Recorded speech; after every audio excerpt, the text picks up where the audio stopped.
ఘనమైన కార్యములు మనం చేయగలిగిన వారిగా ఉన్నాం. ప్రస్తుత పరిస్థితులు అనుకూలంగా లేదు. సువార్త ప్రకటిస్తున్నప్పుడు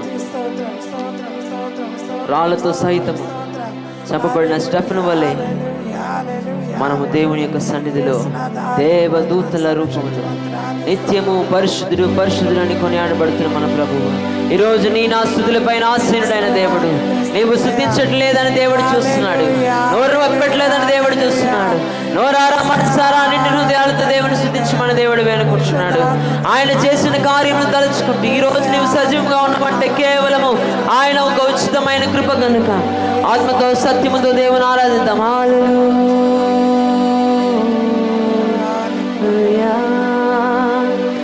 నీవు నాలోనుందా నాకు భయమే లేదు, నేను దావీదు వలెనుందును, గొల్యాతును పడగొట్టి జయముందేదను. నీవు నాలోనుండా నాకు భయమే లేదు, నేను దావీదు వలె ఉందును. పిల్లలందరూ గొల్యాతు నిలబడేశాడు. దావీదు గొల్యాతును పడగొట్టి జయముందేదా. దగ్గరగా చెప్పకూడదు, ఏమైపడదాం.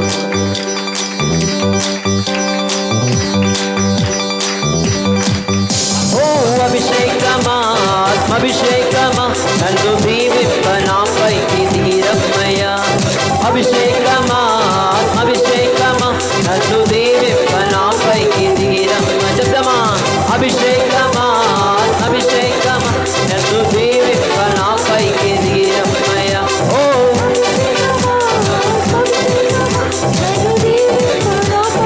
డబ్బులు కొడితే మైపడతాం. ఎలీషా వలె యోర్దాను పడగొడదాం. ఘనమైన కార్యములు చేయగలిగిన వాగ్దానం దేవుడి దయచేసి ఆరాధిద్దాం. నీవు నాలోనుండా నేను ఎలీషా వలె యోర్దానును విడగొట్టేదను. నేను నాలోనుండా నేను ఎలీషా వలె యోర్దానును విడగొట్టేదను.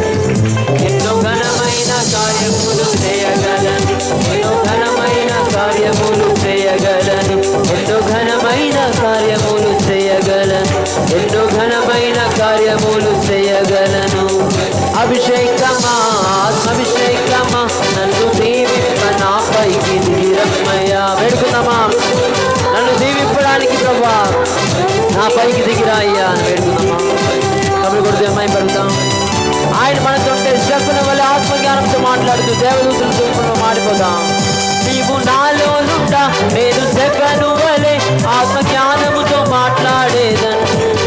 నీవు నాలోనుండా నేను స్టెఫెను వలె ఆత్మజ్ఞానముతో మాట్లాడేదను. దేవదూతల రూపములో మారిపోదు, దేవదూతల రూపములో మారిపోదు, దేవదూతల రూపములో మారిపోదు, దేవదూతల రూపములో మారిపోదు. అభిషేకమా ఆత్మాభిషేకమా నన్ను దీవింప నాపైకి దిగిరమ్మయ్యా. పాడదామా?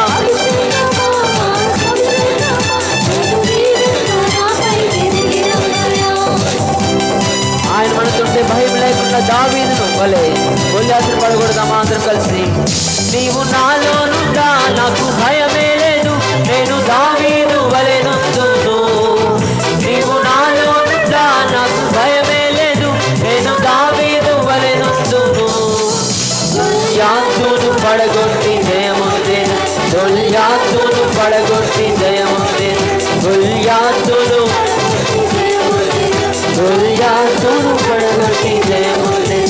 ఎన్నో ఘనమైన కార్యములు చేయగలను.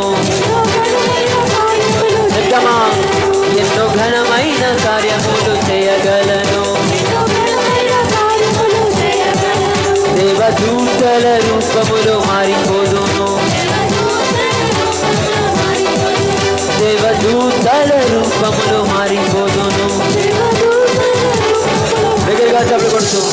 అభిషేకమా ఆత్మాభిషేకమా దీవింప నాపైకి దిగిరమ్మయ్యా. ఓ అభిషేకమా ఆత్మాభిషేకమా నన్ను దీవింప నాపైకి దిగిరమ్మయ్యా. ఓ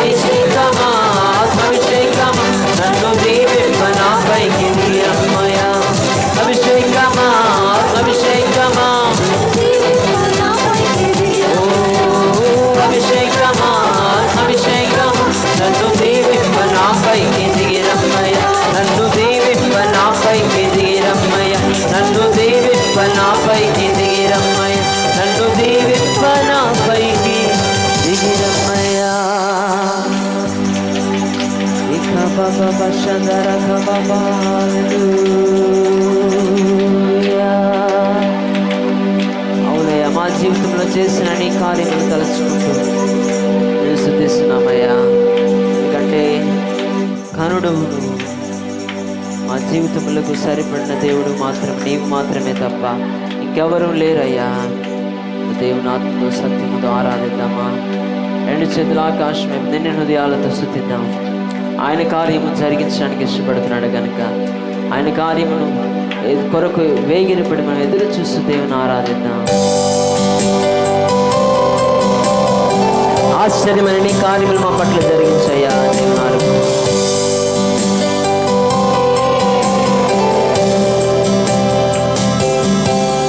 నీ కార్యములు ఆశ్చర్యములు దేవా, నీ కార్యములు ఆశ్చర్యములు దేవా, నీ కార్యములు ఆశ్చర్యములు దేవా, నీ కార్యములు ఆశ్చర్యములు దేవా. నీవు సెలవీయగా శూన్యం సృష్టిగా మారెను. నీవు సెలవీయగా మారా మధురం మాయనే. నీవు సెలవీయగా దురాత్మలు పారిపోయేను. నీవు సెలవీయగా దరిద్రం తొలగి. చెప్తామా? నీవు సెలవీయగా, నీవు సెలవీయగా శూన్యము సృష్టిగా మారింది. నీవు సెలవీయగా మారా మధురమైందయ్యా. స్వరాలెత్తి పాడదామా? నీవు సెలవీయగా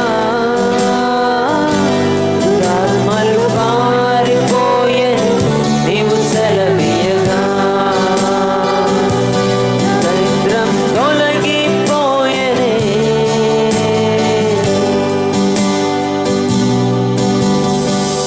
మోషే ప్రార్థించగా మన్నాను ఇచ్చితివే. ఆ మన్నా నీవే యేసయ్యా.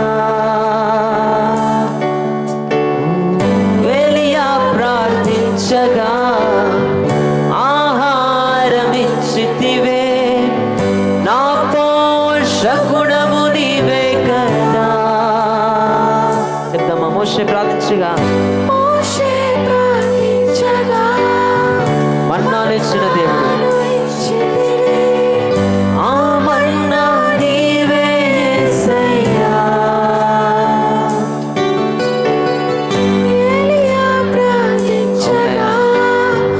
ఆహారము దయచేసిన దేవా,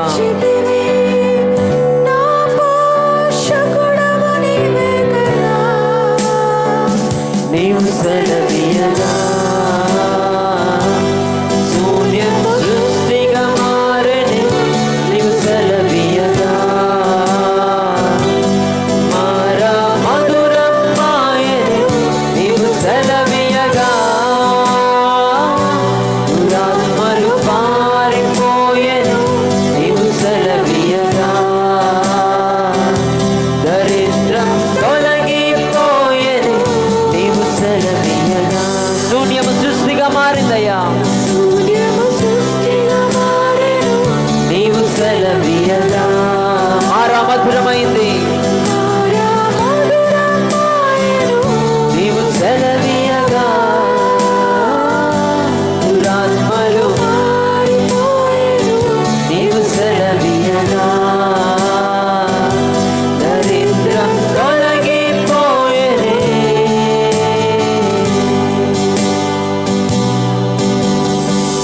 లాజరు మరణించగా మరణం నుండి లేపితివే. మోడైనను చిగురింపజేసెదవు. నా వివాహము ఆగిపోవచ్చుండగా నీ కార్యముతో జరిగించితివే. లాజరు మరణించగా మరణం నుండి లేపిన దేవుడు. ఈరోజు నీ మోడైన బ్రతుకును చిగురింపజేయడానికి ఇష్టపడుతున్న దేవుడు.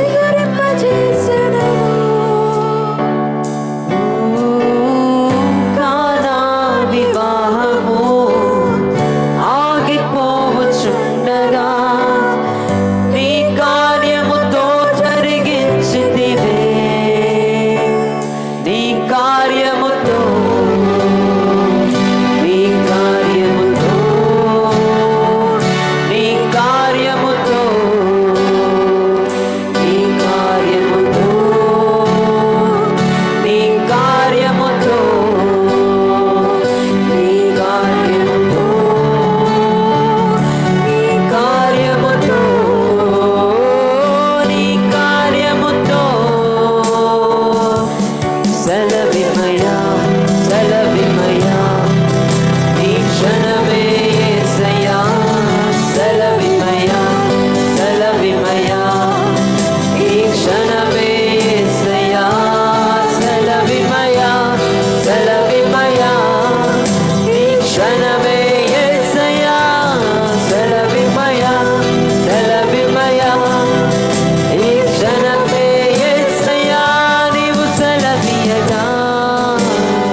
చవి చూడడానికి ఇస్తున్న కృపలను బట్టి వందనాలు. నీవు సెలవిస్తే ప్రభా శూన్యము సృష్టిగా మారిపోయిందయ్యా. నీవు సెలవిస్తే మారా మధురముగా మారిందయ్యా. అవునయ్యా, ప్రతి ఒక్కరి గృహం మీద ఉంటున్న ప్రతి విధమైన దురాత్మ చీకటి శక్తులు ప్రభా పారిపోయాయా. అవునయ్యా, ఎంత సంపాదించినా చిల్లుపడిన సంచిలో పడిన విధముగా ఉన్న కుటుంబాలు మారా వంటి జీవితాలు నీవు మధురముగా మార్చు దేవుడు. ఆ యొక్క దారిద్రతను తొలగించమని వేడుకొనిచున్నాము. వేడుకుందామా? దేవుని ఆత్మతో సత్యంతో ఆరాధిద్దామా?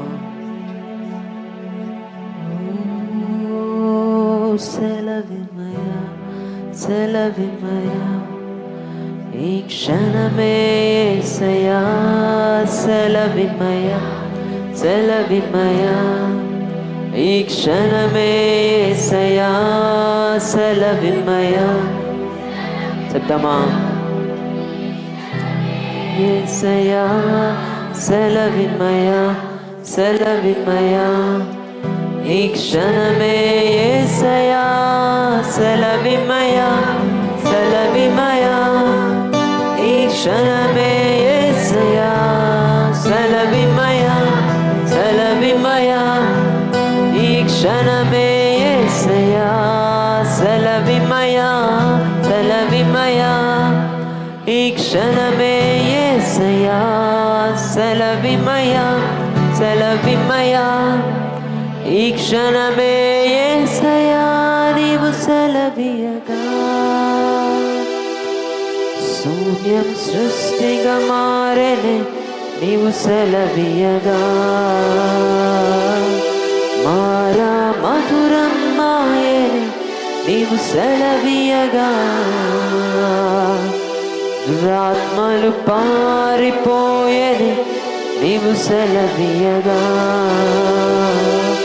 దరిద్రం తొలగిపోయేనే. నీవు సెలవీయగా, శూన్యం సృష్టిగా మారెనే సెలవీయగా, మారా మధురం ఆయనే నీవు సెలవీయగా, దురాత్మలు పారిపోయేనే నీవు సెలవీయగా, దరిద్రం తొలగిపోయేనే.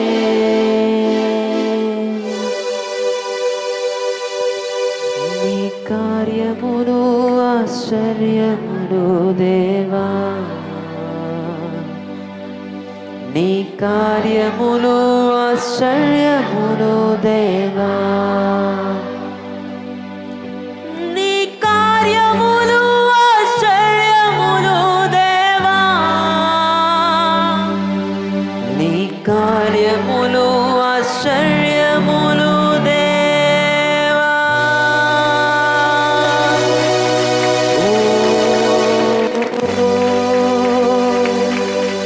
అవునయ్యా, నీవు సెలవిస్తే శూన్యము నుండి సృష్టిని తయారు చేసిన దేవా, ఈరోజు శూన్యమై ఉంటున్న మా బ్రతుకులను ప్రభా, మా శూన్యమైన బ్రతుకుల నుండి ప్రభా సృష్టిగా మమ్మల్ని చేయమని అడుగుతున్నాం. నూతన సృష్టిగా మమ్మల్ని చేయమని అడుగుతున్నాం.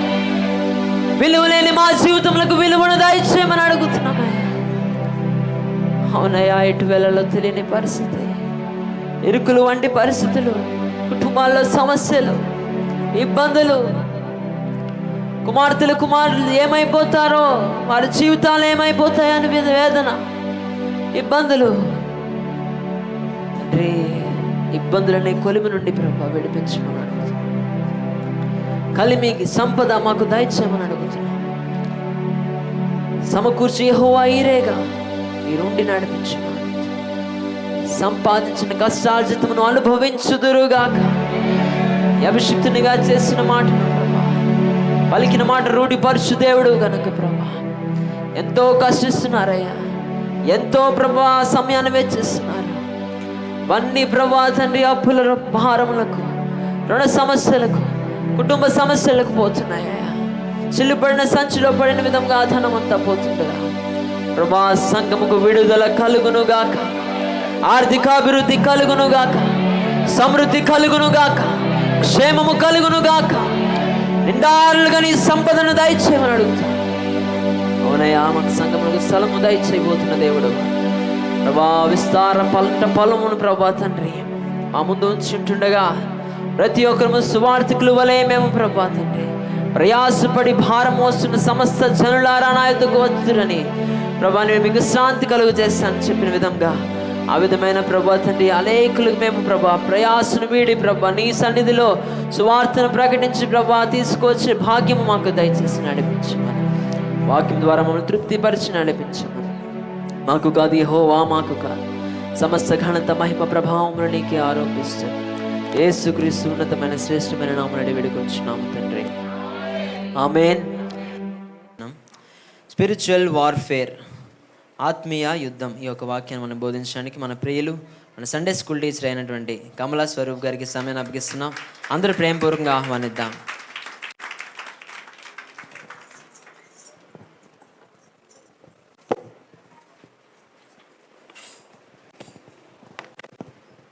హల్లెలూయా, హల్లెలూయా. దేవుని నామానికి మహిమ కలుగును గాక. ఈ అవకాశం ఇచ్చిన దైవజనులకి నా వందనాలు, కూడి వచ్చిన సంఘం అంతటికీ నా వందనాలు. ఈరోజు వాక్య భాగము పాఠం ఏంటంటే ఆత్మీయ యుద్ధం. ఏంటండి? ఆత్మీయ యుద్ధం, పోరాటం. ఓకే, ఎఫెసీయులకు రాసిన పత్రిక 6వ అధ్యాయము. యాలయనగా మనం పోరాడినది శరీరంతో కాదు గాని ప్రధానులతోనూ అధికారులతోనూ ప్రస్తుత అంధకార సంబంధములకు లోకనాథులతోనూ ఆకాశ మండలమందున దురాత్మల సమూహములతోనూ పోరాడుతున్నాము. ఆమేన్. ప్రార్థన చేసుకుందాం. పరిశుద్ధుడా, మహోన్నతుడా, నీకు వందనాలు, స్తోత్రాలయ్యా. ఎంతగానో మమ్మల్ని కాచి కాపాడావు, నీకు వందనాలు. ఈ సమయంలో తండ్రి వాక్యం చెప్పడానికి ఎటువంటి యోగ్యత లేనప్పటికీ దేవా నిలబెట్టుకున్నావు, నీకు వందనాలు, స్తోత్రాలు. మీ ఆత్మ ద్వారా మాట్లాడండి. వింటున్న ప్రతి ఒక్కరికి ఆ వాక్య సారాంశం అర్థం కాగలడానికి సహాయం దయచేయండి. ఆత్మీయ యుద్ధం అంటే ఏంటో మేము తెలుసుకోవడానికి కృప చూపమని, దీవించమని యేసు పరిశుద్ధ నామంలో అడిగి వేడుకొనుచున్నాము తండ్రి. ఆమేన్. ఆమేన్. Thank you. చదవబడిన భాగము ఎఫెసీ 6:12 ఏం రాయబడి ఉంది?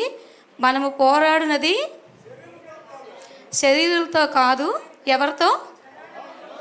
ప్రధానులతోనూ అధికారులతోనూ ప్రస్తుత అంధకార సంబంధులకు నోకనాదులతోనూ ఆకాశల మండలమందున దురాత్మల సమూహములతోనూ పోరాడుచున్నాం కదా. వాక్యం చదివినప్పుడే మీకు అర్థమైంది. మనం పోరాడుతున్నది శరీరులతో కాదు. ఎవరితో పోరాడుతున్నామంట? అపవాదితో. ఎవరితో పోరాటం చేస్తాం అంటే మనమందరము ఎక్కడున్నామంటే, పోరాటం అంటే యుద్ధం కదా, యుద్ధ భూమిలో ఉన్నాం. ఎక్కడున్నాం? యుద్ధ భూమిలో. అంటే ఉదాహరణకి లోకానుసారమైన ఒక యుద్ధ సైనికుడిని తీసుకుందాం కదా. తీసుకుంటే ఏమేమి ఉంటాయి అతనికి? అంటే యుద్ధానికి వెళ్ళే సైనికుడికి ఏమేమి ఉంటాయి కదా? అన్నీ ఉంటాయి. ఖడ్గము, డాలు, కత్తి, శిరస్త్రాణము, షూస్ అన్నీ ఉంటాయి. అది నాకు తెలుసు, శ్రీనివాస్ నాకు తెలుస్తుంది, ఆర్మీ కాబట్టి కదా. చాలామంది ఇవి చూసుంటారు. అయితే ఇక్కడ దేవుడు ఏం చెప్తున్నాడు తెలుసా? ఆత్మీయ యుద్ధం చెప్తున్నాడు. ఆత్మీయ యుద్ధం అంటే శరీరానుసారంగా చేసే యుద్ధం కాదు, ఆత్మతో చేసే యుద్ధం. అంటే ఎవరితో చేయాలి ఇప్పుడు మనం యుద్ధం? ఎవరితో? అపవాదితో, సాతానుతో చేయాలి యుద్ధం కదా. యోబు గ్రంథం 7:1 దేవుడు ఒక మాట చెప్తున్నాడు. ఏంటంటే, భూమి మీద నరుల కాలము యుద్ధ కాలము కాదా? భూమి మీద నరుల కాలం ఎలాంటిదంట కదా. అయితే యుద్ధానికి వెళ్ళాలన్నా, పోరాటం చేయాలన్నా కొన్ని ఏం ధరించాలి? మనము యుద్ధోపకరణాలు ధరించాలి. నిజంగా ఏమీ లేకుండా యుద్ధానికి మనం వెళ్ళగలమా? వెళ్ళలేం కదా. నేను ఇలా యుద్ధం చేసేస్తాను అంటే చేయగలమా? చేయలేం. ఏం చేయాలి? మామూలుగా శారీరకమైన ఒక సైనికుడు యుద్ధానికి వెళ్ళినప్పుడు ఎలా అయితే వీటిని ధరించుకుంటాడో, కత్తి, డాలు, వీటిని ఎలా ధరించుకుంటాడో, ఆత్మీయంగా యుద్ధం చేయాలంటే మనం అపవాదితో మనము కూడా కొన్ని యుద్ధోపకరణాలు ధరించాలి. ఏం ధరించాలి? యుద్ధోపకరణాలు అంటే ఆయుధాలు ధరించాలి. అంతేనా? ఆయుధాలు ధరించాలి. అవి మీకు అర్థం కావడం కోసం నేను ఒకటి చూపిస్తాను. ఒకసారి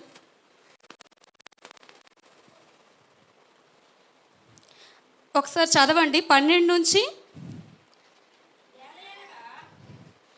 మైక్లో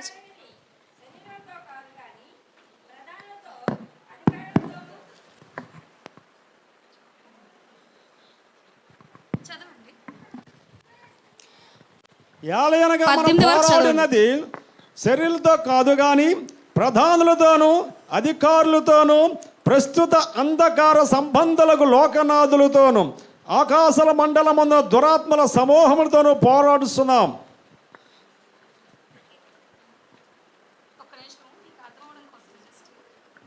కట్టుకొని నీతిను మైమరుపు తొడుగుకొని పాదములకు సమాధాన సువార్త వలన సిద్ధ మనసును జోడు తొడుక్కొని నిలవబడుడి. ఇవన్నీ కాక విశ్వాసమును డాలు పట్టుకొనిడి. దానితో మీరు దుష్టుని అగ్ని బాణములన్నిటినీ ఆర్పుటకు శక్తిమంతులు అవుదురు. మరియు రక్షయను శిరస్థానమును దేవుని వాక్యమును ఆత్మ ఖడ్గమును ధరించుకొనిడి. ఆత్మ వలన ప్రతి సమయమందును. Thank you. మీకు చూస్తే అర్థమవుతుంది కదా, అర్థమైంది కదా. నాకు తెలిసి ఇది చూస్తే మీకు వాక్యం ఏంటో అర్థమైపోయి ఉంటుంది కదండి. ఫస్ట్ ఏంటంట, సత్యం అనే దట్టి అంటే బెల్ట్ చూసారా? సత్యం అనే దట్టి. ఇది నడుముకు కట్టుకోవాలంట, రాసింది కదా. మీ నడుముకి ఏం కట్టుకోవాలి? సత్యం అనే దట్టి కట్టుకోవాలి. ఎందుకంటే బెల్ట్ కట్టుకుంటే నడుముకి బలం వస్తుంది. అంతేనా? ఇప్పుడు యుద్ధానికి వెళ్ళేవారు బెల్ట్ దేనికి కట్టుకుంటారు? పని అంటే యుద్ధం చేయగలడానికి, శక్తి కోసం.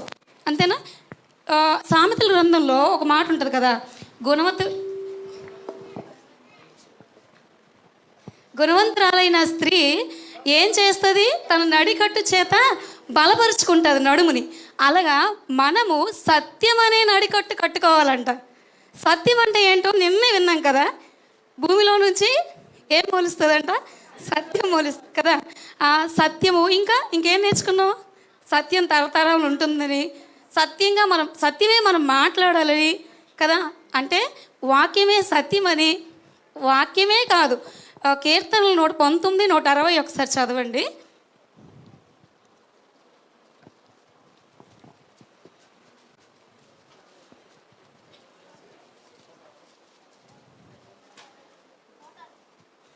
నూట 19, 160. Yes, thank you sister. నీ వాక్య సారాంశమే సత్యం. వాక్యమే కాదు, వాక్య సారాంశం. అంటే వాక్యం నాకు తెలుసు, నేను చెప్పగలను, ఎన్ని కంటత వాక్యాలను చెప్పగలనంటే సరిపోదు. దాని వాక్య సారాంశం నీకు తెలిసి ఉండాలి. ఇప్పుడు ఒక వాక్యం నువ్వు వింటున్నావు అంటే దాని అర్థం నీకు తెలిసి ఉండాలి. అంతేనా? నీకు దాని వాక్య సారాంశం తెలిసినప్పుడే నువ్వు అపవాదితో పోరాడినప్పుడు ఆ వాక్య సారాంశాన్ని నీ మనసులో తలుచుకుంటూ నువ్వు ముందుకు వెళ్ళగలవు, పోరాడగలవు అనమాట. అర్థమైందా మీకు ఇప్పుడు సత్యం అంటే ఏంటో? అంటే మనం దేంట్లో ఉండాలి? సత్యంలో ఉండాలి. సత్యంలో ఉండకుండా అబద్ధం వైపు వెళ్ళామనుకోండి, అబద్ధం అంటే ఎవరు? సాతాను, అపవాది. ఉదాహరణ మీ అందరికీ తెలుసు, ఆదాము హవ్వ కదా. ఆదాము హవ్వని ఏదైనా తోటలో సాతానుడు ఇది నిజమా, అది తినకూడదా ఆ పండు అని అడిగాడు కదా. వాళ్ళు ఏం చేశారు? హవ్వ నమ్మిందా లేదా?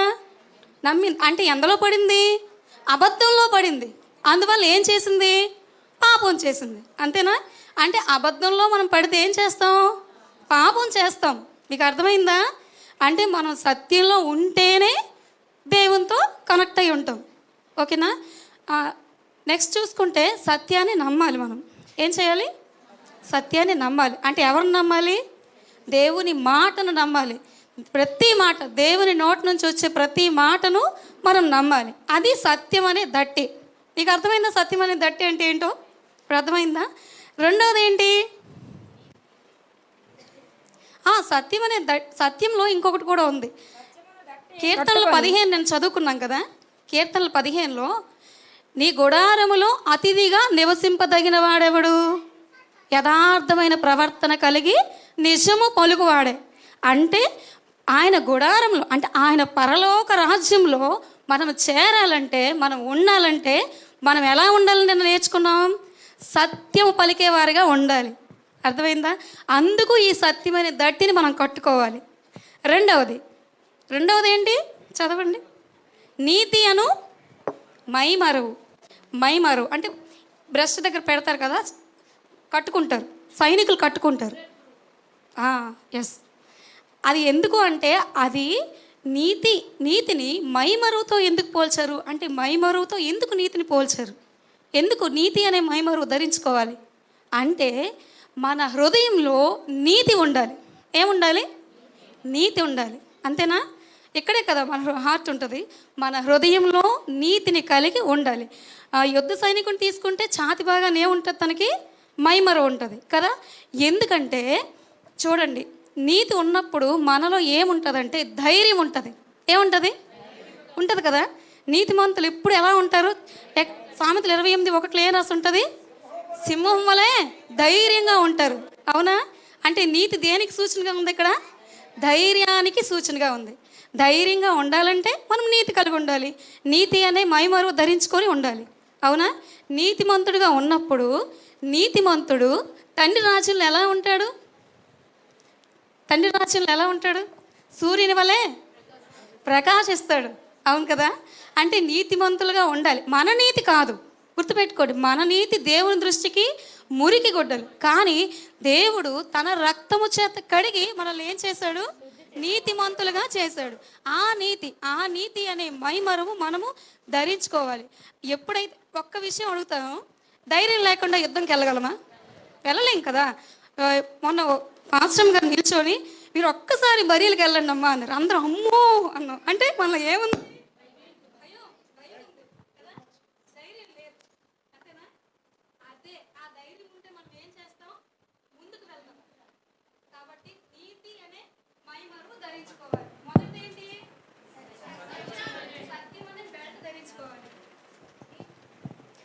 సత్యం అనే బెల్ట్ పెట్టుకోవాలి. రెండోది ఏంటి?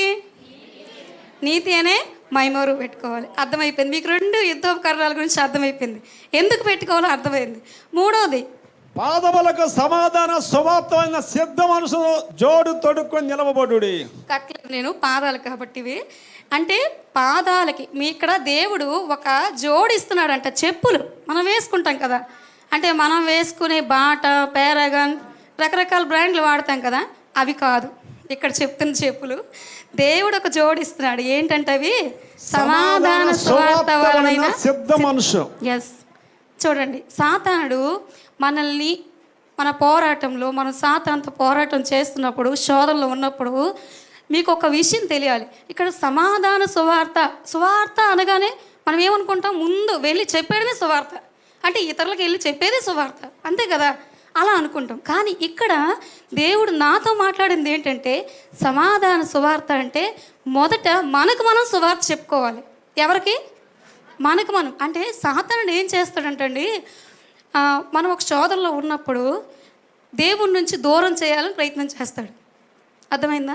అంటే ఈ శోధన వచ్చింది, లేకపోతే శ్రమ వచ్చింది, నీకు బాధ వచ్చింది, అలాంటప్పుడు ఏంటి, నువ్వు ఇంకా చూసావా, నువ్వెంత శోధనలో ఉన్నావో, నువ్వెంత బాధలో ఉన్నావో చూసావా అంటే ఇంకా కృంగ తీసేసి, అవును నేను దేవుడు నమ్ముకున్నాను కానీ నాకేమి కార్యాలు జరగట్లేదు కదా. పొద్దున్నే మేము ఒక సాక్ష్యం విన్నాం, నాకు దేవుడు అన్యాయం చేశాడు అన్నది ఆవిడ. దేవుడు అన్యాయం చేస్తాడా? దేవుడు అన్యాయస్తుడు కాదు కదా. అలాగా అంటే దేవుడి నుంచి దూరం చేయాలని సాతానుడు ప్రయత్నిస్తూ ఉంటాడు. సమాధాన సువార్త అంటే ఏంటో తెలుసా? ఒకటి గుర్తుపెట్టుకోండి, మొదట మనము దేవునికి దూరస్తులం మొదట. కానీ దేవుడు ఏం చేశాడంట, దేవుడు వచ్చి మన కొరకు పాప క్షమాపణ, మనం చేసిన పాపం కొరకు రక్తాన్ని కార్చి మనకి దేవునికి మధ్య ఉన్న దూరాన్ని ఏం చేశాడు? దగ్గర చేశాడు. ఓకేనా? దగ్గర చేశాడు. అంటే ఇప్పుడు మనం దేవునికి ఎలా ఉన్నాం? చాలా దగ్గరగా ఉన్నాం, చాలా దగ్గరగా ఉన్నాం. మునుపు దూరస్తులం, ఇప్పుడు దగ్గరగా ఉన్నాం. అంటే దేవుడు మనల్ని ఎలా చేశాడంటే కుమారులుగా చేశాడు. గలతీ పత్రికలో ఉంటుంది కదా, మీరు దాసులు కాదు కుమారులు, కుమారులుగా చేశాడు. అంటే ఈ సువార్త మనం చెప్పుకోవాలి. నిజంగా బైబిల్లో దేవునికి మనకి ఉన్న క్లోజ్నెస్కి దేవుడు చాలా ఉదాహరణలు చెప్పాడు. ఎలా అంటే, ద్రాక్షావల్లిని నేను, తీగెలు మీరు, తండ్రిని నేను, కుమారులు మీరు, వరుడు నేను కదా, గొర్రెల కాపరి నేను, ఇంకా చూసుకుంటే కుమ్మరిని నేను, జిగట మన్ను మీరు. అంటే దేవునికి మనకి ఎంత సమాధానాన్ని ఇచ్చాడు కదా దేవుడు, అంటే ఎంత దగ్గరగా చూస్తున్నాడు కదా. అయితే ఆ సమాధానాన్ని చెడగొట్టాలని సాతానుడు చూస్తాడు. ఎప్పుడైతే చూస్తాడో, ఎప్పుడైతే నువ్వు ఆ పోరాటంలో ఉంటావో, అప్పుడు నువ్వేం చేయాలి? నీకు నువ్వు సువార్త చెప్పుకో. నేను ముందు దేవునికి దూరస్తుడిని, కానీ దేవుడు నన్ను ఏం చేశాడు? దగ్గరగా చేశాడు, తన రక్తాన్ని కార్చాడు అని నీకు నువ్వు సువార్త చెప్పుకో. ఆ సువార్తకి అంటే దానికి నువ్వు ఎక్కడికి రావాలి? అప్పుడు దేవుని దగ్గరకు రావాలి. అంటే ఆ సిద్ధ మనసు నీకు ఉండాలి. సమాధాన సువార్త వలనైనా సిద్ధ మనసు, ఆ సిద్ధ మనసు నీకు నాకు ఉందా? అటువంటి సిద్ధం అంటే ఎవరికో నీ మాటలు చెప్పుకోవడం కాదు, ఎవరికో నీ శోధనలు వచ్చాయని ఎవరికో ఫోన్ చేసి నాకు ఇలా ఉందని ఏడవడం కాదు. ఫస్ట్ ఎక్కడికి రావాలి? దేవుని దగ్గరికి రావాలి. అదే నీకు నువ్వు సువార్త చెప్పుకోవడం, అదే నువ్వు సిద్ధ మనసు కలిగి ఉండడం అనమాట. ఇక అర్థమైంది కదా. అంటే అదే సువార్తని నువ్వు ఇతరులకు ప్రకటించు. దేవుడు లోకరక్షకుడు మన కొరకు వచ్చాడు, నువ్వు ఇతరులకు ప్రకటిస్తావు. ప్రకటించిన నుండి, నువ్వు చెప్పిన నుంచి నీ పక్కనున్న నీ ఫ్రెండ్ అయితే నిన్ను గమనిస్తూనే ఉంటాడు ప్రతిరోజు. తెలుసా మీకు? నిన్ను ఎందుకు గమనిస్తాడు తెలుసా? అది తెలుసా? మనము ఇలా ఉండకూడదు, ఇలా ఉండాలి అన్నీ చెప్తాం కదా. ఎవరికి? మనం సువార్త చెప్పే వాళ్ళకి. వాళ్ళు మనల్ని గమనిస్తారు. లేదా ఉంటున్నారా లేదా, వాళ్ళు అలా ఉంటున్నారా లేదా అంటే అప్పుడు మనకు భయం వస్తుంది. ఏమని? అమ్మో వీడు నన్ను గమనిస్తున్నాడు, నేను ఏం చేయాలి? జాగ్రత్తగా ఉండాలి. అంటే అప్పుడు ఈ సమాధాన సువార్త వలన నీకేమవుతుంది తెలుసా? నీ సాక్ష్యాన్ని నువ్వు నిలబెట్టుకుంటున్నావు, నీ ప్రవర్తనని నువ్వు జాగ్రత్తగా కాపాడుకుంటున్నావు. ఎందుకు? నువ్వు చెప్పిన సువార్త వ్యర్థం అవ్వకూడదని కదా. నీ వల్ల ఒకరు మారాలంటే నీ ప్రవర్తన ఫస్ట్ జాగ్రత్తగా ఉండాలి కదా. అంటే నీ సాక్ష్యం జాగ్రత్తగా ఉండాలి, అది దాని అర్థం. అటువంటి సిద్ధ మనసు కలిగి ఉండాలి. అదే సమాధాన సువార్త వల్లైనా సిద్ధ మనస్సు. అర్థమైందా? నెక్స్ట్ది ఇవన్నీ విశ్వాసము డాలు పట్టుకొనుడి.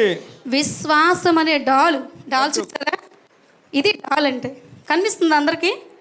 విశ్వాసం అనే డాలు. ఇది యుద్ధ సైనికుడు దేనికి వాడతాడో తెలుసా? ఎస్, యుద్ధంలో యుద్ధ సైనికుడు దేనికి వాడతాడంటే విశ్వాసం అనే డాలు. అది మొత్తం చదివారా? విశ్వాసం అనే డాలు. ఇవన్నీ కాక విశ్వాసం అనే డాలు పట్టుకొని దానితో మీరు దుష్టుని అగ్ని బాణములన్నిటినీ ఆర్పుటకు శక్తిమంతులవుదురు. ఆమేన్. చూసారా? దేనికంట ఇది? డాలుతో దుష్టుడు వేసే అగ్ని బాణాలని ఆపడానికి యుద్ధ సైనికుడు ఒక డాల్ని పట్టుకొని తన మీద వేసే దెబ్బని ఈ డాల్ పట్టుకొని అడ్డుకుంటాడు. అంటే తన మీద దెబ్బ తగలకుండా అది కాపాడుతుంది. ఆ విశ్వాసం అనే డాల్ నీకుంటే, అంటే నువ్వు దేవుని మాట నమ్మితే, ఆ విశ్వాసం నీలో కడవరకు ఉంటే నువ్వేం చేయబడతావు? సాతాను నుంచి తప్పించుకుంటావు. సాతాను వేసే దెబ్బలకి నువ్వు తప్పించుకుంటావు. నీ మీద దెబ్బ పడదు. నువ్వు పోరాటం చేస్తున్నప్పుడు ఒక్క దెబ్బ కూడా నీ మీద పడకుండా ఈ విశ్వాసమైన డాలు నిన్ను కాపాడుతుంది. అర్థమైందా మీకు? విశ్వాసం. పౌలు గారు ఒక మంచి మాట చెప్తారు, ఒక్కోసారి చదవండి. 2వ తిమోతి పత్రిక 4వ అధ్యాయం 7వ వచనం. మంచి పోరాటం పోరాడి తిని నా పరుగు కడముట్టించి తిని విశ్వాసము కాపాడుకొంటిని. Yes, thank you brother. చూసారా పౌలు గారు ఏం చెప్పారు? మంచి పోరాటము పోరాడి తిని నా విశ్వాసము కాపాడుకుంటుని. ఆయన కొరకు ఏం ఉంచబడిందంట? నీతి కిరీటం ఉంచబడిందంట. ఆయన పోరాటం చేశారట. అర్థమైందా? ఆయనకు వచ్చే సమస్యల నుండి ఎంత బాధను అనుభవించారో పౌలు గారు మీ అందరికీ తెలుసు కదా. కొట్టబడ్డారు చాలా రకాలుగా. కానీ ఆయన ఏం చేశారు? పోరాటం చేశారు. ఏ పోరాటం? ఇలా కత్తులు కట్టి పట్టుకోలేదు, ఆత్మీయ పోరాటం చేశారు ఆయన. అవునా? పోరాటం చేశాను, నేను మంచి పోరాటం చేశాను. ఏం కాపాడుకున్నాను? విశ్వాసము కాపాడుకున్నాను. నా దేవునిలో నాకున్న ఆ విశ్వాసాన్ని నేను కాపాడుకున్నాను. అందుకొరకే నాకు ఏం ఉంచబడింది? నీతి కిరీటం ఉంచబడింది. అర్థమైందా? అంటే ఎక్కడుంది? పరలోకంలో ఉంది. ఒకవేళ డాలు మీరు పారేశారు అనుకోండి, యుద్ధంలో మామూలుగా చేసే యుద్ధం చేసే సైనికుడు డాల్ పడేశాడు అంటే దాని అర్థం ఏంటంటే ఓడిపోతున్నాడు అని అర్థం. అంటే ఓడిపోయాడు. ఇంకా ఎందుకు తెలుసా? ఎప్పుడైతే తను ఇంకా ఆ ఎదురు దెబ్బలు తట్టుకోలేడో, ఇంకా ఎప్పుడైతే దెబ్బ తగిలేస్తుందో డాల్ పడేశాడు అంటే చచ్చిపోతాడు. మీకు అర్థమైందా? ఇంకా ఇది అడ్డు ఉండదు. మీకు అడ్డు ఉండనప్పుడు ఆ యుద్ధ సైనికుడు చచ్చిపోతాడు. దావీదు గారు సౌలు గురించి ఒక మాట అంటారు, బలాఢ్యుల డాళ్ళు ఏంటి ఇలా పడిపోయాయని ఒక కీర్తనలో అంటారు. అంటే దాని అర్థము డాలు పడిపోయింది అంటే నువ్వు యుద్ధంలో ఓడిపోయావు, చచ్చిపోయావు అని అర్థం. యుద్ధంలో, ఆత్మీయ యుద్ధంలో. అందుకే ఈ విశ్వాసాన్ని విడిచిపెట్టకూడదు, కడవరకు కొనసాగించాలి. పౌలు గారు ఏ విధంగా అయితే కడవరకు కొనసాగించారో ఆ విధంగా ఆ విశ్వాసాన్ని కొనసాగిస్తే ఖచ్చితంగా నీకు ఏం ఉంచబడింది? నీతి కిరీటం ఉంచబడింది. ఆమేన్. విశ్వాసం ఏంటి? ఆ విశ్వాసమే మన లోకాన్ని జయించిన విజయం ఏంటి? విశ్వాసం. హల్లెలూయా. లోకాన్ని మనం జయించాలంటే, అపవాదిని ఎదిరించాలంటే మనకు ఉండవలసింది ఏంటి? విశ్వాసము. ఇదే మన విజయం. హల్లెలూయా. నెక్స్ట్ చూద్దాం. మరియు రక్షణ శిరస్థానమును. రక్షణ అనే శిరస్త్రాణము. శిరస్త్రాణము అంటే హెల్మెట్. అర్థమైందా మీకు? గవర్నమెంట్ వారు రోడ్ మీద వెళ్తే హెల్మెట్ పెట్టుకోవాలి రూల్స్ పెడతారు కదా. ఎందుకు అంటే చాలా భారంగా ఉంటే మాకు చూడాలని ఉందేనా? కాదు. ఎస్, తలకి రక్షణ. ఏదైనా జరిగినా తలకి రక్షణగా ఉంటుంది అని. అంతేనా కదా? అంతే కదా. కానీ ఇక్కడ దేవుడు ఏం చెప్తున్నాడట? రక్షణ అనే శిరస్త్రాణాన్ని ధరించండి. కీర్తన 147లో కీర్తనకారుడు ఒక మాట అన్నాడు. 147.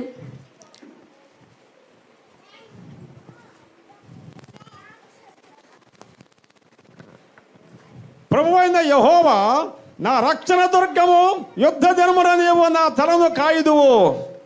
చూసారా? నా రక్షణ దుర్గము, నీవు దేనిని కాయుదువు? నా తలను కాయుదువు. నా తలని కాయుదువు. ఎవరు కాస్తారు? దేవుడు కాస్తాడు. అర్థమైందా? రక్షణ దుర్గం ఆయన. ఆ రక్షణ, నీకు రక్షణ ఇచ్చాడు కదా దేవుడు, ఉచితమైన రక్షణ ఇచ్చాడు కదా. ఆ రక్షణ నువ్వు కొనసాగిస్తున్నావా, మధ్యలోనే వదిలేస్తున్నావా? ఒకసారి ఆలోచించుకోండి. ఆ రక్షణ అనే శిరస్థానం నీకు లేకపోతే, తల లేని మనిషిని మీరు ఎక్కడైనా చూసారా? ఎక్కడ చూడలేదు. రక్షణ లేకపోతే నీకు తల లేనట్టే. ఆ శిరస్థానాన్ని నువ్వు ధరించాలి కంపల్సరిగా. కడ వరకు కొనసాగిస్తేనే నీకు దేవుని రాజ్యంలో ఉండే అర్హత ఉంటుంది. అర్థమైందా? ఆ రక్షణ ఎలా ఉంటుందంటే, ఎలా మనం కొనసాగించంటే భయముతో వణుకుతో అంట. భయముతో వణుకుతో మీ సొంత రక్షణను కొనసాగించుడి అని దేవుడు చెప్తాడు. ఎప్పటి వరకు కొనసాగించాలి? ఎప్పటి వరకు ఈ రక్షణ కాపాడుకోవాలి? ఎస్, రాకడ వరకు, బ్రతికున్నంత వరకు. రాకడ ఒకవేళ రాకపోయినా, మనం బ్రతికి లేకపోయినా, అంటే మన మరణం వరకు మనం మన రక్షణని కాపాడుకోవాలి. తర్వాత దేవుని వాక్యమును, ఆత్మ ఖడ్గము ధరించుకొనుడి. ఆత్మ ఖడ్గము, దేవుని వాక్యమనే ఆత్మ ఖడ్గము. వాక్యం మీకు తెలుసు, 2 అంచుల ఖడ్గము, అంతేనా? ఇప్పుడు ఇవన్నీ పైన ఏంటవి? శిరస్త్రాణము, బెల్ట్, మైమరు, ఇవన్నీ ఉన్నాయి కదా, డాలు. ఇవన్నీ ఏంటంటే మనల్ని మనం కాపాడుకోవడానికి. నీకు అర్థమైందా? మనల్ని మనం, అంటే శత్రువు వేసే దాడి నుంచి, శత్రువుతో మనం యుద్ధం చేస్తున్నప్పుడు, అపవాదితో యుద్ధం చేస్తున్నప్పుడు వాడి నుండి మనల్ని కాపాడుకోవడానికి. అంటే అవి అన్నీ మనల్ని ప్రొటెక్ట్ చేస్తాయి. కానీ ఇది ఏం చేస్తుంది తెలుసా? సాతాన్ని ఎదిరిస్తుంది. అంటే సాతానుని మనం ఎదురు దెబ్బ కొట్టాలంటే మన దగ్గర ఏముండాలి?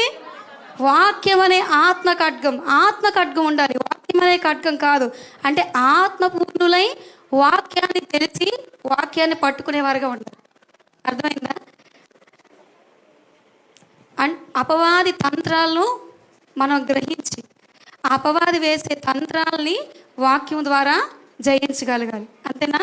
వాక్యం మనలో లేకపోతే మనం ఏమవుతాం? పడిపోతాం, పడిపోతాం. కత్తి మన చేతిలో లేకపోతే ఏమవుద్ది? యుద్ధంలో మనం ఎదురుదెబ్బ వేయలేం. అవునా కాదా? ఎంతసేపు నిన్ను నువ్వు ప్రొటెక్ట్ చేసుకుంటావు? ఇవన్నీ పట్టుకొని నిన్ను నువ్వు ఎంతసేపు కాపాడుకుంటావు? నువ్వు ఎదురుదెబ్బ వేయాలి కదా. నువ్వు ఎంతసేపు నిన్ను నువ్వు ప్రొటెక్ట్ చేసుకున్నా అంతసేపు సాతాడు పోరాడుతూనే ఉంటాడు. నువ్వు తీసి ఎదురుదెబ్బ ఒక్కటి వేస్తే పడతాడు. అంతేనా? కాబట్టి ఏం చేయాలి? వాక్యం అనే ఆత్మ ఖడ్గాన్ని మనము ధరించాలి. ఇవన్నీ నాకున్నాయి. అంటే నాకంటే వింటున్న మనకి నాకున్నాయి అనుకోండి. మొత్తం అన్నీ ఉన్నాయి, నేను యుద్ధానికి రెడీ, సిద్ధం, నేను పోరాటం చేస్తాను అని వెళ్ళిపోతారేమో. అది సాధ్యం కాదు. అవన్నీ వాడాలంటే మనకి ఒక శక్తి ఉండాలి. అదేంటో తెలుసా? ప్రార్థన. ఎస్, ప్రార్థన అనే శక్తి మనలో ఉండాలి. ప్రార్థన అనుభవం మనలో ఉండాలి. ప్రార్థన లేకుండా ఇవేవి నువ్వు వాడలేవు. ఈ యుద్ధోపకరణాలు ఏవి వాడలేవు నీ ఆత్మీయ జీవితంలో. నువ్వు ఎప్పుడైతే ప్రార్థన చేస్తా, ప్రభువారు గెత్సెమనే తోటలో ప్రార్థన చేస్తారు కదా, సిలువుకు వెళ్ళక ముందు చేస్తారు కదా. మీకు ఒక విషయం చెప్పనా? నేను ఒక బుక్లో చదివాను. ఏంటంటే ప్రభువారంట సిలువుకి తీసుకువెళ్ళి సిలువ వేసి అక్కడ రక్తం కార్చి బాధపడ్డారు కదా. కాదు, గెత్సెమనే తోటలోనే ఆల్రెడీ ఆయనకి సిలువ పడిపోయింది. ఎలా అంటారా? ఆయన ప్రార్థన చేస్తున్నప్పుడంట తన చెమట రక్త బిందువులై కారిందంట. ఎంత పెయిన్ కదా, ఎంత నొప్పి కదా. ఆలోచించండి, చెమట రక్తంగా మారడం ఏంటి? ఆ గ్రంథులు చెమట రక్తం రావాలంటే గ్రంథుల నుంచి ఎంత నొప్పి వస్తుంది, ఎంత పెయిన్ అనుభవించుంటారు ఆ సమయంలో. ఎందుకు ఆ పోరాటం ఆయనకి? ఎందుకు చేశారు ఆ పోరాటం అక్కడ ప్రార్థనలో తెలుసా? అక్కడ సాతానుడు, నేను చదివింది, సాతానుడు అంట ప్రభు వారితో పోరాటం చేశాడు అక్కడ. ఎందుకంటే నువ్వు సిలువ వెళ్ళడానికి వీల్లేదు, రక్తం కార్చడానికి వీల్లేదు. ఎందుకు వీల్లేదంటే మానవాళికి రక్షణ ఇవ్వడానికి వీల్లేదు. సిలువకి వెళ్ళిపోయావంటే మానవులకి ఏమొస్తుంది? రక్షణ వచ్చేస్తుంది. అది నాకు సాతానుడికి ఇష్టం లేదు కదా. ఇష్టం లేదు కాబట్టి ప్రభువారిని ఆపాలని ఆ ప్రార్థనలో ఆయనతో పోరాడారు, అపవాదితో పోరాడారు ప్రభువారు. సాతానుడు చాలా ఆటంకపరిచాడంట, వెళ్ళడానికి వీల్లేదని. అప్పుడు ఈ చెమట అనేది రక్త బిందువులుగా పడిందంట. ఎంత ఊహించుకోండి ఒకసారి, ఎంత పెయిన్ఫుల్ కదా అది, ఎంత బాధ అనిపించుంటారు కదా. అంటే ప్రార్థనలో అంత పోరాటం చేశారు కాబట్టి ఆయన జయాన్ని పొందారు, అంతే కదా. మనకి జయాన్ని ఇచ్చారు. హల్లెలూయా. మనము కూడా మన ఆత్మీయ జీవితంలో ఈ ప్రార్థనలో పోరాడగలిగితే, ఏ సమస్య వచ్చినా కూడా ప్రార్థనలో పోరాడగలిగితే ఈ యుద్ధోపకరణాలన్నీ ధరించుకోవాలి. ఈ యుద్ధోపకరణాలన్నింటినీ కలిపి ఏమన్నారు? దేవుడిచ్చు సర్వాంగ కవచము. ఏంటది? దేవుడిచ్చు సర్వాంగ కవచమును ధరించుకొనుడి. విడదీయండి ఆ పదాన్ని. సర్వ ప్లస్ అంగ కవచము. సర్వ అంగం అంటే అవయవాలు కదా, కవచం. మన ప్రతి అవయవానికి ఏంటవి? కవచాలు. కవచాలు కాపాడేవి, మన పోరాటంలో కాపాడేవి, మన శత్రువుని ఎదిరించేవి. అవి మనం ధరించుకోవాలి. ఎవరిస్తున్నారు? దేవుడే ఇస్తున్నాడు. చూసారా? అది మనకు మనం సంపాదించుకునేవి కాదు. దేవుడు ఇస్తున్న సర్వాంగ కవచాన్ని మనం ధరించుకోవాలి కదా. చూడండి నెక్స్ట్, ప్రభువారు మధ్యాకాశంలోనికి వచ్చి మనల్ని తీసుకువెళ్ళాలంటే వచ్చే సమయానికి మనకి ఖచ్చితంగా ఏమి ధరించి ఉండాలి? సర్వాంగ కవచాన్ని ధరించి ఉండాలి.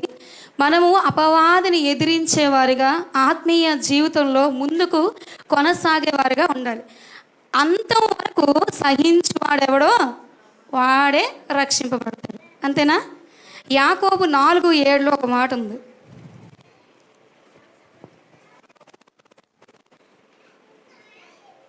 యాకోబు, కాబట్టి దేవునికి లోబడి ఉండుడి, అపవాదిని ఎదిరించుడి, అప్పుడు వాడు మీ యొద్ద నుండి పారిపోవును.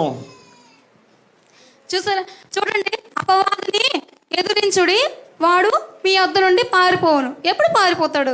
ఎప్పుడు ఎదిరిస్తారు మీరు? ఎప్పుడు ఎదిరించాలి? మీరు సర్వాంగ కవచాన్ని ధరించుకుంటేనే ఎదిరించగలరు. ఎదిరించినప్పుడు వాడు ఏమవుతాడు? పారిపోతాడు. అంతేనా? మనం ఇప్పుడు ఎవరం? మనం అందరం ఏంటంటే సైనికులం. ఎవరం? సైనికులం. క్రీస్తు సైనికులం. చెప్పండి అందరూ, క్రీస్తు సైనికులం. పోరాడడానికి సిద్ధంగా ఉన్నాం. ఎస్ కదా. మంచి తిమోతి గారితో పౌలు గారు ఒక మాట అన్నారు. ఏమన్నారంటే 2 తిమోతి పత్రిక 2వ అధ్యాయం 3వ వచనం అనుకుంటా. యేసుక్రీస్తు మంచి సైనికు వలె నాతో కూడా శ్రమను అనుభవించుము. చాలు. మంచి సైనికుని వలె నాతో కూడా శ్రమను అనుభవించుము. నాతో కూడా నువ్వు విందులో ఉండు, లేకపోతే ఏం చేయని చెప్పలేదు. అక్కడ ఏం చేయమంటున్నారు పౌలు గారు? శ్రమను అనుభవించమంటున్నారు. అంటే క్రైస్తవుడికి ఈ శ్రమలు, ఈ పోరాటం ఇదంతా కంటిన్యూగా ఉంటుంది, కానీ వెనుతిరిగి వెళ్ళిపోవడానికి లేదు. అర్థమైందా? మనము ఎప్పుడైతే ధైర్యం కలిగి ఎదిరించగలుగుతామో అప్పుడే రాకడికి సిద్ధపడినట్టు. ఎప్పుడైతే సర్వాంగ కవచాన్ని ధరించి ఉంటామో అప్పుడే రాకడికి సిద్ధపడినట్టు. ఎప్పుడైతే అపవాదం ఎదిరిస్తామో అప్పుడే మనం రాకడికి సిద్ధపడినట్టు. మధ్యలోనే వెళ్ళిపోయామనుకో, దేవుడు చెప్పాడు కదా, అంతవరకు సహించేవాడెవడో వాడే రక్షింపబడను. అర్థమైందా మీ అందరికీ? ఇప్పుడు సర్వాంగ కవచం ఏంటో అర్థమైందా? ఏంటంటే అవి సత్యం అనే దట్టి, నీతి అనే మైమరవు, విశ్వాసం అనే డాలు, సమాధాన సువార్త వలనైనా సిద్ధ మనసుల జోడు, ఇంకా వాక్యం అనే ఆత్మ ఖడ్గము, రక్షణ అనే శిరస్త్రాణము. అబ్బా, చాలా బాగా విన్నారు, అందరూ చెప్పారు. అర్థమైంది కదా? అవన్నీ మనం ధరించుకుని ఉన్నామో లేదో పరిశీలించుకుందాం ఒకసారి. అయితే ఒక సింపుల్గా మీకు అర్థం కావడం కోసం చెప్తున్నాను చూడండి. ఇది ఎందుకు అంటే మీకు ఇంకా క్లియర్గా అర్థం కావాలంటే, ఒక పెళ్లి జరుగుతుంది, ఉదాహరణకి ఎక్కడో ఒక పెళ్లి జరుగుతుంది. ఆ పెళ్లిలో చాలా మంచి బట్టలు, కొత్త బట్టలు వేసుకొని వస్తారు, అవునా? ముఖ్యంగా ఆడవాళ్ళు చూసుకుంటే మంచి మంచి పట్టు చీరలు కట్టుకొని వస్తారు, అంతేనా? ఒకరిని మించి ఒకరు కట్టుకొని వస్తారు కదా, అవునా? అయితే ఇంతమంది స్త్రీలలో పెళ్లి కుమార్తెని ఎలా గుర్తుపడతాం? ఎలా గుర్తిస్తాం? ఆ ప్రత్యేకత ఏంటి చెప్పండి. వాసకం మనకు ఉంటుందా? అనిల్ పెళ్ళి కాదు, మన పెళ్ళి నేను అడుగుతున్నాను. తెల్లని వస్త్రాలు ధరిస్తారు, అవునా? ఇంకా ముసిగ వెయిల్, వెరీ గుడ్, వెయిల్ వేసుకుంటారు అంతేనా. బొకే ఉంటుంది కదా, ఇంకా గ్లౌజెస్ ఉంటాయి రకరకాలుగా కదా. దానిని బట్టి ఇంతమంది ఇంత బాగా రెడీ అయ్యి వచ్చినా ఆమె పెళ్లి కుమార్తె అని గుర్తించేస్తున్నాం కదా, అంతేనా.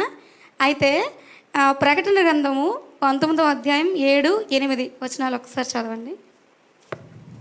ఆయనను స్తుతించుడి, గొర్రెపిల్ల వివాహ మహోత్సవ సమయము వచ్చినది, ఆయన భార్య తను తాను సిద్ధపరుచుకొని ఉన్నది గనుక మనము సంతోషపడి ఉత్సహించి ఆయనను మహిమపరిషదమని చెప్పగా వింటిని. మరియు ఆమె ధరించుకొనుటకు ప్రకాశములను నిర్మలములనైన సన్నపు నారబట్టలు ఆమెకి ఇయ్యబడెను, అవి పరిశుద్ధుల నీతి క్రియలు. చూసారా, ఇక్కడ పెళ్లి కుమార్తె ప్రకాశమానమైన నిర్మలమైన సన్నని నార వస్త్రాలు ధరించింది. 19:14 ఒకసారి చదవండి. పరలోకమందున సేనలు శుభ్రమైన తెల్లని నారబట్లు ధరించుకొని తెల్లని గుర్రములెక్కి ఆయనను వెంబడించుచుండిరి. ఎస్, పరలోకమందున్న సేనలు, అంతేనా, అక్కడ ఉంది పరలోకమందున్న సేనలు, అక్కడ కూడా నారబట్టలు ధరించుకుని ఉన్నారు. ఆ పరలోక సేన ఈ పెళ్లి కుమార్తె ఒక్కరే. మీకు అర్థమైందా? అంటే ఇప్పుడు పెళ్లి కుమార్తెగా ఉన్న నీవు పరలోక సేనగా అంటే సైన్యముగా మారాలి. అంటే సైన్యమే పెళ్లి కుమార్తె, పెళ్లి కుమార్తె సైన్యం. అర్థమైంది ఇప్పుడు? అంటే ప్రభువు వారు ఎలా వస్తున్నారు? వరుడుగా వస్తున్నారు. మనం ఎలా సిద్ధపడి ఉన్నాం? వధువుగా ఉన్నాం. ఆ వధువుకు ఉండాల్సినవి ఏంటి? సర్వాంగ కవచం అనే అలంకారం. ఇప్పుడు అర్థమైందా? ఇప్పుడు బొకే ఇవన్నీ చెప్పారు కదా, అలాగే అవి శారీరకమైనవి. ఇవి ఆత్మానుసారమైనవి ఏంటి? విశ్వాసము, సత్యము కదా, రక్షణ, ఇవన్నీ ధరించుకొని ఉండాలి. ఇది పెళ్లి కూతురికి ఉండవలసిన అలంకారం. ఈ సర్వాంగ కవచం అనే అలంకారము ఉండాలి అని చెప్తున్నారు. చూడండి, ఇంకా చెప్పాలంటే ఎలా అంటే, ఒక ఇంట్లో ఒక ఆడపిల్లకి, ఒక ఆడబిడ్డకి వివాహం కొరకు పెళ్లి సంబంధాలు చూస్తున్నారు. ఎవరైనా చూస్తున్నప్పుడు ఆడపిల్ల తరఫు ఏం చూస్తారు? అబ్బాయి ఓకే, ఇల్లు వాకిళ్ళు ఉన్నాయా, ఉద్యోగం ఉందా అని చూస్తారు, అంతేనా. అదే పెళ్లి చేసుకోవాలనుకుంటున్న అబ్బాయి ఏం చూస్తాడు? ఆత్మీయంగా ఉన్న అబ్బాయి అయితే అమ్మాయి విశ్వాసరాలా కాదా, మంచి సహవాసంలో ఉందా లేదా, అవే కదా చూస్తాడు. ఇంకా కొంతమంది ఉంటారు, వాళ్ళు ఏం చూస్తారు? అందంగా ఉందా లేదా, గట్టి సౌండ్ పార్టీయా కాదా, తర్వాత ఈ సహకారులుగా నాకు ఉంటారా ఉండరా, అవే నా చూస్తారు. మంచి కట్నం ఇస్తారా ఎవరా, అవి చూస్తారు కదా. అయితే అలాగే పెళ్లి కొడుకుగా అంటే పెళ్లి కుమారుడిగా ఉన్న ప్రభువు పెళ్లి చేసుకోబోతున్న కన్య అయిన మనలో చూస్తున్న సర్వాంగ కవచం ఇది. మీకు అర్థమైందా? ఏంటది? సర్వాంగ కవచం, యుద్ధోపకరణాలు చెప్పాను కదా, అవి ధరించుకొని ఉంటేనే మనల్ని దేవుడు మధ్యాకాశంలో వివాహం చేసుకుంటాడు. అర్థమైందా? Thank you. అయితే సర్వాంగ కవచాన్ని నువ్వు ఎప్పుడైతే అపవాదితో పోరాటం చేస్తావో, ఒకటి గమనించండి. దావీదు గారు యుద్ధము యెహోవాదే అన్నారా? తెలుసు కదా అందరికీ, పిల్లలు తెలుసు కదా మీకు, యుద్ధం యెహోవాదే అని దావీదు గారు అన్నారు. దావీదు గారు యుద్ధం యెహోవాదే అన్నారు. ఒకానొక సమయం వచ్చినప్పుడు యుద్ధానికి వెళ్ళవలసిన సమయంలో దావీదు గారు ఏం చేస్తున్నారు? మిద్దె మీద నుండి ఒక స్త్రీని చూసి మోహించి పాపం చేశారు, అంతేనా. యుద్ధానికి తన సైన్యాధిపతి అందరూ వెళ్ళిపోయారు, దావీదు వెళ్ళలేదు ఆ సమయంలో, అవునా. అంటే మీకు అర్థమైందా? యుద్ధంలో లేనప్పుడు దావీదు పాపం చేశాడు, యుద్ధంలో లేకపోతే ఏం చేశాడు? పాపం చేశాడు. ఇప్పుడు మన ఆత్మీయ యుద్ధం మనం చేయకపోతే, అపవాదితో మనం పోరాడకపోతే మనం ఎందులో పడిపోతాం? పాపంలో పడిపోతాం. అర్థమైందా? పాపంలో పడిపోతాం. మనం పాపంలో పడిపోకుండా ఉండాలంటే, అందుకే దావీదు గారు మరలా అంటారు, అంటే పాపంలో పడిపోతే చాలా బాధ. ఎవరికి బాధ తెలుసా? ఫస్ట్ దేవునికి బాధ, చాలా బాధపడతారు కదా. నేను సృష్టించుకున్న నా బిడ్డ పాపంలో పడిపోయిందని బాధపడతారు. తర్వాత నీకు బాధే, అవునా. అందుకే నీ రక్షణానందం నాకు మరలా కలిగించుము అని అడుగుతారు. ఎందుకంట పాపంలో ఉన్నప్పుడు ఆనందం ఉండవు, బాధే ఉంటుంది. కాబట్టే నా ఆనందాన్ని నాకు మరలా ఇవ్వు అని అడిగారు. అందుకే మనము ఈ యుద్ధోపకరణాలు ధరించి ప్రతి దినము ఎలాంటి సమస్య ఉన్నా, ఎలాంటి శోధన వచ్చినా, ఎలాంటి బాధ వచ్చినా, ఎలాంటి అవమానం వచ్చినా, ఎవరు నిన్ను ఏమన్నా ఏం చేసినా కూడా నువ్వేం చేయాలి? యుద్ధం చేయాలి. అపవాదితో అవన్నీ ఎవరు కలిగిస్తున్నారు? అపవాది కలిగించే తంత్రాలని గ్రహించి వాడితో పోరాటం చేయాలి. వాడితో పోరాడి నువ్వు ఆ దినమందు సర్వాంగ కవచం ధరించి నిలబెడితే నువ్వు తండ్రి రాజ్యంలో ఆయన మహిమలో ఉంటావు. హల్లెలూయా, హల్లెలూయా. కాబట్టి అదే కాదు, ఇంకా సాతానుని నువ్వు నీ కాళ్ళ క్రింద అనగద్రొక్కుతావు. అర్థమైందండి అందరికీ చెప్పింది? ఈ రోజు నుంచి ఇంకా మనం ఇంకెక్కడైతే ఈ ధరించుకోలేదో, ఇంకా ఎక్కడైతే మన ఆత్మీయ యుద్ధంలో పోరాటంలో వెనక్కి వెళ్ళిపోతున్నామో, మన ధైర్యాన్ని కనపరచలేకపోతున్నామో, భయపడుతున్నామో, అబద్ధంలో వెళ్ళాలనుకుంటున్నామో, అవన్నీ మనం గ్రహించుకొని ఆ సర్వాంగ కవచాన్ని, దేవుడిస్తున్న ఆ సర్వాంగ కవచాన్ని ధరించి అపవాదితో పోరాటం చేసి దేవుని రాకడలో మనం అందరము ఉండాలని కోరుకుంటున్నాను. అట్టి కృపా భాగ్యాన్ని దేవుడు అందరికీ దయచేయను గాక. ఆమేన్. దేవుడు ఇచ్చిన వాక్యాన్ని దీవించిన గాక. ఆమేన్. అసలు యాక్చువల్గా నాకు వాక్యం చెప్పమని ఇచ్చినప్పుడు నేను ఈ సంవత్సరం చాలా భయపడ్డాను. ఎందుకో తెలుసా? అయ్యో రాకడ కోసం నేను చెప్పగలనా? అంత అర్హత నాకుందా? రాకడ కోసం చెప్పేంత అర్హత లేదని చెప్పి అలాగ డేట్స్ అలా ల్యాక్ చేస్తూ వచ్చాను అనమాట నేను. అయినా కూడా దేవుడు మాత్రం ఎందుకో మరి అంటే చెప్తే ఏమో ఇంకా నేను దిద్దుకోవాల్సినవి ఏమున్నాయో నాకు ప్రిపేర్ అవుతున్నప్పుడు దేవుడు నాకు నేర్పిస్తాడేమో అని దేవుడు నన్ను ఎన్నుకున్న విధానాన్ని బట్టి దేవునికి మహిమ కలుగును గాక. మీ వాకింగ్ కోసం మేము ఎదురు చూస్తున్నాం సిస్టర్ చాలామంది అన్నారు. చాలా థ్యాంక్ యూ. మీ ప్రేమకి అభిమానానికి వందనాలు అందరికీ. ఈ అవకాశం ఇచ్చిన దైవజనులకు కూడా నా వందనాలు.